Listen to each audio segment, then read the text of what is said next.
there's a very strict code of conduct that both the police operate by and the scammers operate by. And you will see that it's intentionally this way so they can work in tandem together, cooperate together to carry out the scams. The police have been trained. They say the only thing we can do is help is if there's a crime. You hearing it? They can only help if there's a crime. So you can explain what's going on to them. They'll just keep saying, well, that's not a crime. Threatening to sue isn't a crime. Calling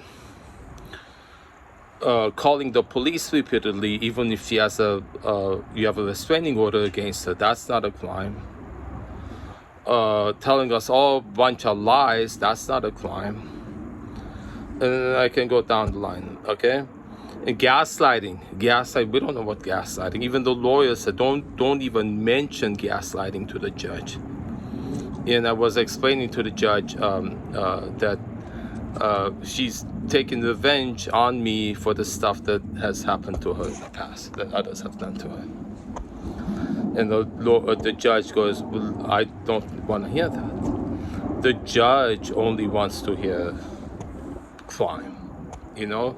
That's the only thing. The lawyers, the judges, the cops, they all think this way.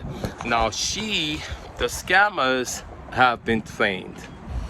And believe me, this is experienced, trained professional working together, not only with the police, but with gang members, computer hackers, a lawyer. She has at least one lawyer she herself repeatedly refers to helping her.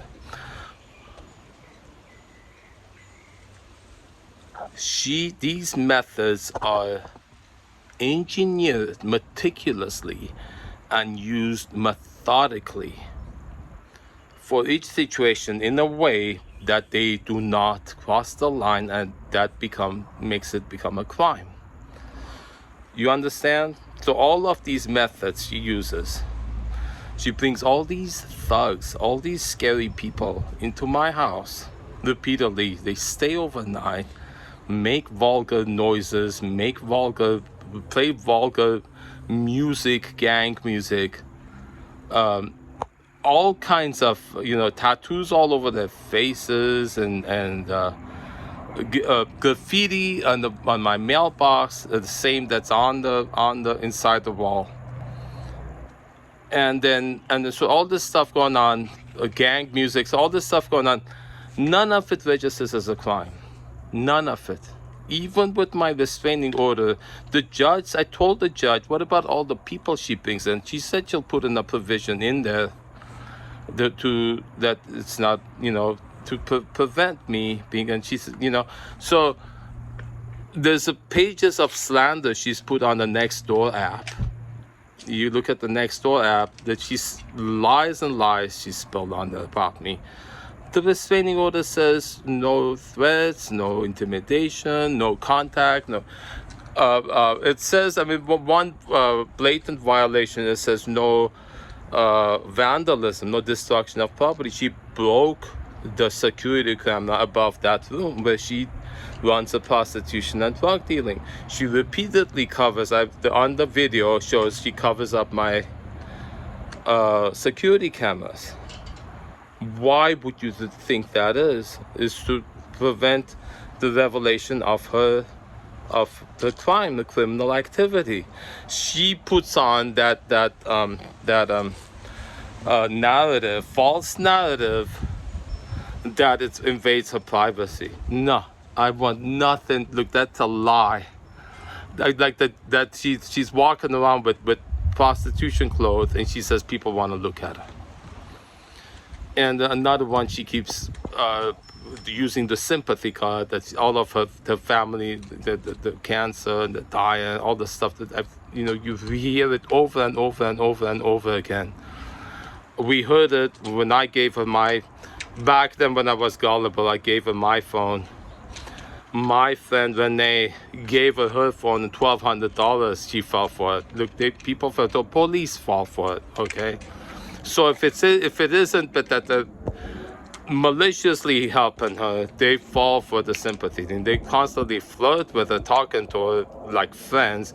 When I'm on the scene, they turn on that communication block language that they're all unanimously uniform communication method, that everything you say they block it saying something else to cover it up, and then every single thing they take her side on.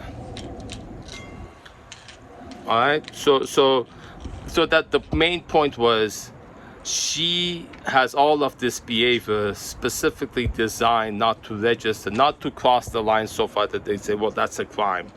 And the only thing they can do with a crime, arrest and take away and punish, which is why she's the way she is, because she's had that 14 times or more.